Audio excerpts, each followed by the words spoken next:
All right, so I'm here at Squatch Camp with Rob Roy Menzies and Beans Baxter. One thing I enjoy about camping with you guys and hanging out is I'm a little newer to the whole Bigfoot researching community, and you guys know a lot of people. You go to conferences, you network with other people, you've been around for a while. I just wanted to hear, like, who you think is interesting in the community, maybe the top 4 books I should read, top few podcasts or shows I should watch. Who do you guys like to follow? Well, as far as podcasts go, I think right now Bigfoot and Beyond is a good one with Cliff and Bobo. You kind of get Bobo's a little bit more out there with some of his beliefs, and Cliff's a lot more grounded and realistic with his beliefs, so it's a good mix.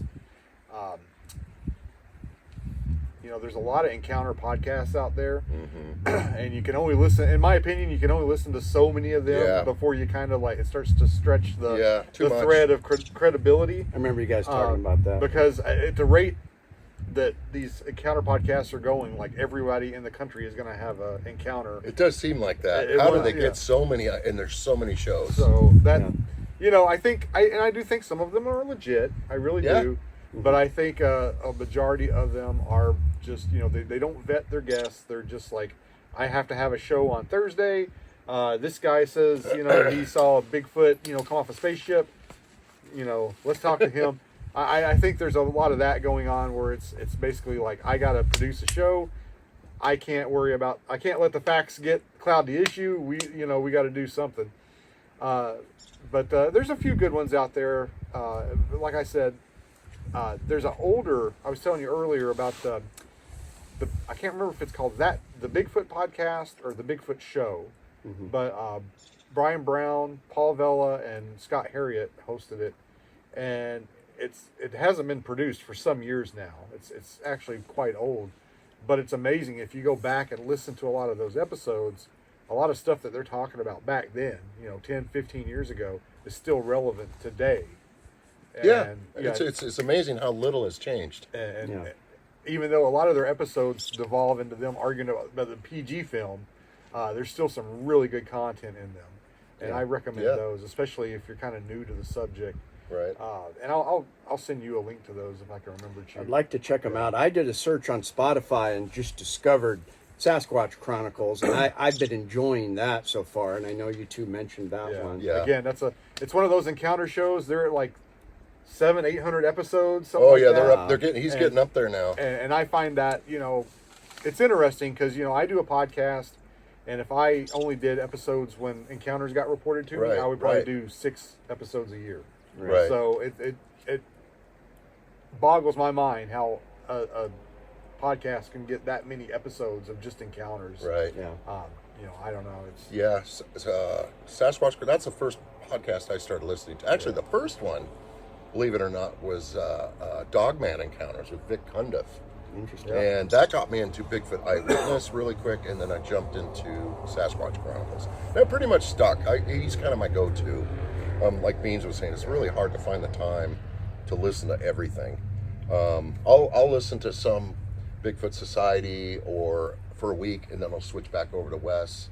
But certainly,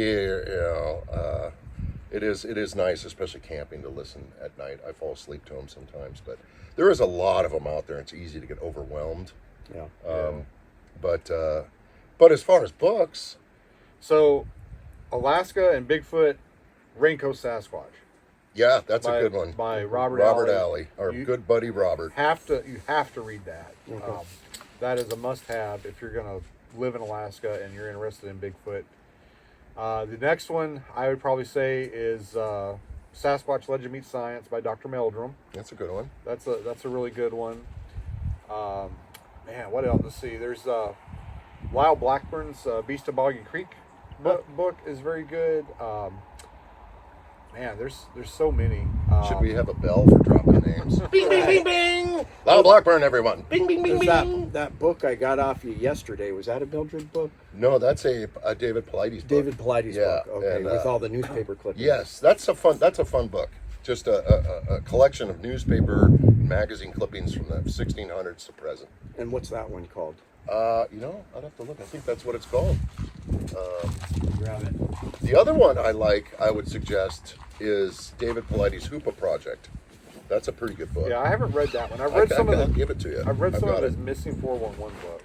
Those are great. I usually bring those camping with me. They're great short reads. You can read as many as you want, but they're fascinating. And I just find them interesting. People think I'm crazy and I read them when I'm camping, but that's part of the fun.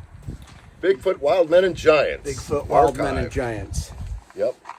It looks really I interesting. should have brought the Hoopa Project too. That one's pretty good. You should read the Hoopa Project. And that's by David Paulides too. Yes, and his illustrator did some wonderful illustrations throughout the book, like forensically from a lot of the witnesses. Basically, all of them from Hoopa Valley, which is an Indian reservation. Interesting. But there's some great stories in there. He did a great job documenting and research, and he does a pretty good job. I don't know David, personally, but I like to read his stuff. Nice. All right. Well, that's it for this week's episode. Please tune in to Alasquatch on YouTube. He's also on all the podcast programs, right? Yep. And we also have Rob Roy Menzies, and he's got a YouTube channel. I'll throw a link to that too. And come see my gallery. Palmer, Alaska, Bigfoot Art Gallery. All I right. didn't mention I was going to mention your book. That's one of the best books to. He's got 2 books. Yeah, but his abandoned book, that thing is an awesome book. I sell that thing left and right. Is that the Port Chatham book? Yeah. Yeah. People are Here, always, that's I like read the it. second question they ask me. Here, Rob.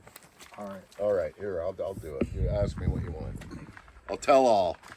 The tell all of the Bigfoot Art Gallery. So, Rob Roy Menzies, Yes. proprietor and owner of the Bigfoot Art Gallery. Oh, that's me. What is your best-selling book at the Bigfoot Art Gallery? Well, Larry Beans Baxter. I would have to say it's a book called Abandoned, and it's written by you. And it actually is. It's a wonderful book. It's all about Port Chatham, and he did a great job researching it. It's a really quick read. Actually, I'm not a fast reader, but I blazed through that book, and I found it enjoyable. The other stories you drummed up too. I'll reveal the Cyclops people. That story in there was awesome. Yeah. So anyway, it is the hottest seller in my gallery, which I always have a signed autograph copy for you, people. So come in and shop. Awesome. There's a little ad for you. Hey, did you find him? Yeah, I'll find him here in a minute. He's good. He's chasing marmots, man, Or squatches. or squatches. Banjo's retired. He doesn't do that anymore. So, Rob, you brought us up here to this area near Willow and Hatcher Pass. Is it Hatcher's Pass or Hatcher Pass? It's Hatcher's Pass. Okay, I know. I've been calling it both. I know. I call it both too, and every once in a while I have to look at the sign. So, what's some of the stories and Bigfoot activity that you've heard coming out of this area that made you interested in it? Oh well, we have to go back a long ways. I have history here. Willow is like the first. I don't want to say it, but the first squatchy place I kind of got put on my radar by encounters, by eyewitnesses. I started hearing 1, then 2, then 3, then I met a guy who lived up here, and he had a handful of stories, and that led to other people. He had other friends, other people that lived up here. As you can see on the way up, there's not a lot of people that live up here, and it's pretty rural. I mean, it's out in the middle of nowhere. Once you get the blacktop goes away, you're on dirt road. It's pretty much gold mining claims and just cabin property up here. But I've heard stories. The last couple decades of my life, I've heard stories from Willow. So I've always been drawn to it for that reason. And plus, it's just beautiful to explore. I usually have my ATV. And you can see some of the ridge lines and mountains around here. Well, you can get up and ride around on those. You can go as high as you want over there. The old trapper's cabin is here. That's always fun to go explore. But there's stories. There's endless stories. This is where one of my favorite stories is where the gentleman at the Great Lands, the ATV rental place now it's called, which was at the time, it was shut down and just owned by a bank, but I knew the gentleman that was caretaking it. and he had some interesting experiences here, and that kind of his whole story kind of opened up Willow to me, and one by one more people started telling me about their stories up here.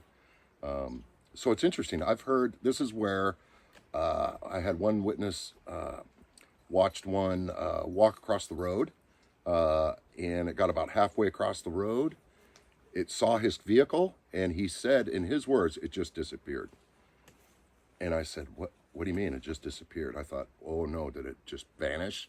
He meant, no, it just took off so fast. It looked like it disappeared. And okay, well, the same gentleman, and it took I want to say it took some Irish whiskey to get him to tell me this. He did not want to tell anybody. He didn't like to talk about it. But he also had two gold mining friends who told him they watched two Bigfoot eating leaves off a tree. And they watched these two for 20 minutes. I don't really know the surrounding story behind it, but that's what I recall. It was a while ago, but one day I'll get in touch with my friend and try to get him to retell me that story. But this is where my friend was parked in his truck watching a movie because they didn't have any electricity up here, and a snowball hit him in the windshield. And there's nobody around. There's nobody around. So what threw the snowball? Is it possible? Yeah. That's the funnest one I've heard up here. And he got out of his vehicle and looked, and he did not see anything. Nobody was around. It was wintertime. But anyway, fascinating stuff around here. And plus it's beautiful. So score. Hey, Chuke! Come here. I see him. You see him? Where is he? He was up there. He's up on the road? No, he was past the road. Cookie! Oh, I bet he's chasing marmots. He went up that way? Yeah, he was up there. I just saw him and then he disappeared. Down here!